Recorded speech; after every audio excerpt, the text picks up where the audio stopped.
Hello mga palangga, magluto na pud ko og tik-tik. Maglugaw pamahaw tik-tik.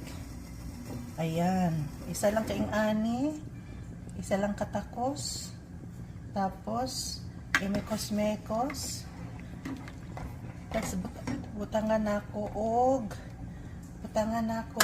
koan, pepper. Butangan og pepper. Garlic powder, puro rin na kuan, estimate. Tapos gamayng asin kay para di ta ingon nga dili ingon nato, og ingon sila makagwapa kuno ning kuan, turmeric powder. So butangan po na ako og turmeric powder para mogwapa ko. So mao ni pamahaw na ko karon.